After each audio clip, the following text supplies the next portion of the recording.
Bonjour, bienvenue sur ma chaîne Essential Coloriage. Aujourd'hui, je fais une vidéo tag. Le tag s'appelle Tag Retour aux sources. Ça a été créé, si je ne me trompe pas, par Oroshiwa. J'étais tagué par Colorange. Désolée si ça a été long avant que je réponde. Mais j'ai pas eu de chance jusqu'à là avec la construction, mon voyage en Gaspésie, etc. Mais là, j'ai décidé de le faire un matin. On est le 24 octobre, je sais, c'est loin. Fait que là, je colore dans le Halloween de Jasmine Beckett Griffith. Et je colore avec mes polychromos. Je prends le Black 199. C'est pas un tuto, je nomme point. Le Delft Blue 141. Le Mauve 249 et le Violet 138. Et aussi, je prends le OU Glitter Noir. Fait que là, on commence avec la première question qui est: comment ou par qui avez-vous connu le coloriage? Mais moi, le coloriage, je l'ai connu à cause que j'écoutais des chaînes de diamond painting, tu sais, des peintures à diamant. Puis une de les chaînes, je me souviens pas le nom sérieux, là, a montré qu'il y avait du coloriage pour adultes. Puis l'idée m'intriguait, fait que là j'ai commencé à checker des chaînes.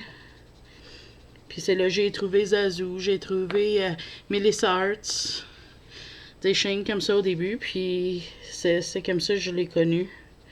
J'ai tombé en amour avec dès le début. Fait que je suis très très content. Puis honnêtement, avec ce que je fais aujourd'hui, je suis content de l'avoir trouvé parce que, comme c'est là, mes yeux ne me permettent pas de faire du diamond painting. Fait que je suis très content. Quel est votre tout premier livre de coloriage? Ok.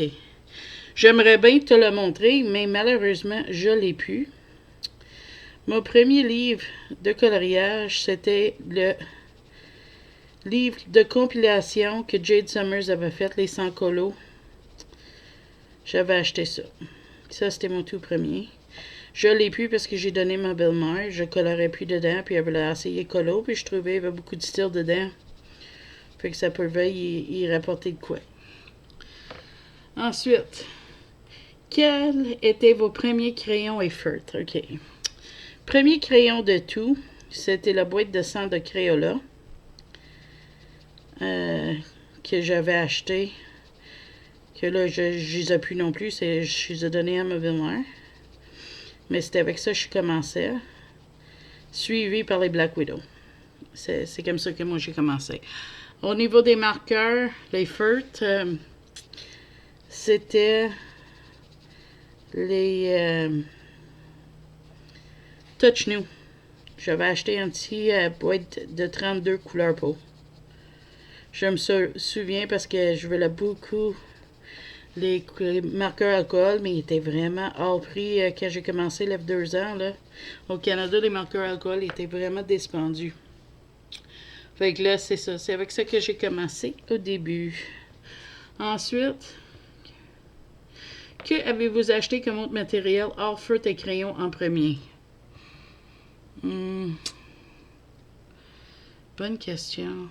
Ah non, je me souviens. C'était des pastels secs. C'est ça que j'avais acheté. Non, c'est pas vrai. C'était des stylos gel. Après, j'ai été avec les pastels secs. Je vais mettre des stylos de la paillette dans mes colos. Fait que c'est ça que j'avais fait. Avez-vous commencé par des aplats ou vous avez directement essayé de faire des dégradés? Ça, honnêtement, j'ai essayé tout de suite avec des dégradés. Je trouvais l'idée intéressante. Puis, quand j'étais plus jeune, je trouvais que je colorais pas bien. Fait que j'aimais l'idée d'essayer avec les aplats. Puis, j'ai pas des aplats, des dégradés. Puis, j'ai trouvé ça vraiment, vraiment fun. Puis, depuis ce jour-là, mais on s'entend-tu que j'adore ça? Puis, j'ai continué. Ah non, j'ai trompé. Je parlais, puis pas grave. Ça change rien, ça va être beau pareil. Ensuite... vous arrive-t-il encore de faire des aplats? Si oui, dans quel livre et quel type d'illustration? Ça m'arrive, oui. dans genre les livres miniatures Camilla Angelkova, etc., si je veux faire un colo rapide, je vais faire des aplats avec seulement des marqueurs à alcool. Je fais ça aussi dans Spooky Girl. Parce que j'aime le look que ça donne. C'est vraiment un perreux que je trouve bien dans ces livres, certains styles de livres. Pas toutes, mais celle-là, je trouve c'est bien. Ensuite, est-ce que des choses vous manquent de l'époque où vous avez commencé? Si oui, quoi? Bonne question.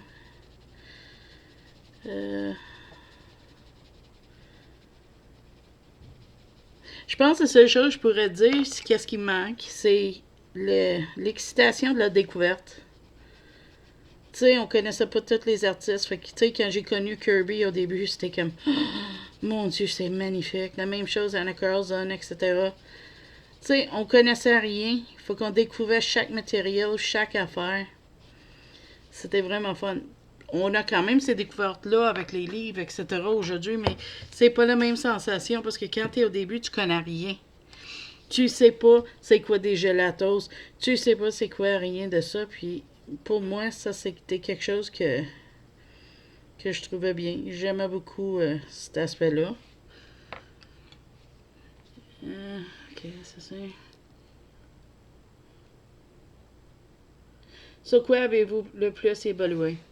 Je trouve mon coloriage de peau est énormément évolué comparé au début. J'ai appris, mes dégradés sont beaucoup mieux. J'ai encore du quoi à travailler, mais c'est surtout le pot. Colorier du pot, là, pour moi, c'est vraiment beaucoup différent. Je sais pas quoi d'autre dire plus que ça. Euh, vous êtes-vous débarrassé de certains livres ou matériels de vos débuts? Si oui, lequel? Oui, mais pas. J'ai débarrassé. J'ai 200. J'ai acheté des livres que je regrette. Comme un livre vitro piraté parce que j'arrive pas à trouver des Disney. Fait que, en tout cas, ça, je l'ai plus. Je l'ai donné à des enfants pour colorier là-dedans. Mais j'ai aussi donné, parce que je voulais encourager ma belle-mère à avoir un hobby, mes premiers livres de coloriage, quelques-uns, et mon premier set de crayons qui était les Crayolas. J'ai aussi acheté des gelatos Faber-Castell. Moi, je les ai pas aimés. Fait que ça non plus, je les ai fait un échange avec quelqu'un, fait que je les ai plus. Quelle chaîne colo regardez-vous au début et regardez-vous toujours maintenant? Mais les chaînes colo, j'en avais beaucoup en anglais. Lucy Just Has Colors, Color Me Stress Free. Il y avait aussi Zazou en couleur. Melissa Arts, Simone. Qui d'autre? Je pense que c'est ça que je regardais au début. Il y avait aussi José Colorier. Dans ce temps-là, je ne le connaissais pas comme ami. Et oui, j'y regarde toutes ces chaînes-là encore aujourd'hui. Puis là, c'est taguer autant de personnes que vous voulez, même si tout le monde est invité à faire. Fait que je vais taguer José Colorier. Je sais pas si tu vas être capable de le faire, vu que je sais que tu as misère ces derniers temps à filmer. Isa Arts, je te tag aussi. Qui d'autre? Je pense ça. Ça va pas long. Qui que j'écoute? Je vais aller voir. J'écoute plein de monde à tous les jours. Puis on dirait quand ils nous mettent sur le spot, là. Maintenant, je dis que je te tag Simone Collard aussi. Je sais pas si tu l'as fait. Je sais pas si tu fais des tags. Mais si tu passes par là, ça serait fun que tu le fasses aussi. Puis je pense qu'à part de ça, je vais dire tout le monde qui veut le faire. Vas-y, laisse-moi savoir si tu le fais. J'aimerais ça aller voir vos réponses. Parce que moi, je sais pas qui d'autre taguer. Fait qu'à part de ça, moi, c'est ça. C'était pas une grosse tag, une petite colo rapide en même temps. J'espère que ça, c'est toutes les questions. Si j'en ai oublié, je suis désolée. Et puis, merci à Colorange de m'avoir tagué. J'aime vraiment faire des tags, même si des fois, ça prend du temps. Là-dessus, moi, je te dis, si t'as aimé ça, s'il vous plaît, likez. Si t'es pas abonné, abonne. Si t'as aimé, qu'est-ce que t'as vu. Je vais essayer de souvenir mettre des liens à les chaînes mentionnées en dessous ma vidéo. Mais vu que je ne serai pas en ligne aujourd'hui, j'espère de ne pas l'oublier. Et avec ça, moi je te dis bye bye. À la prochaine vidéo.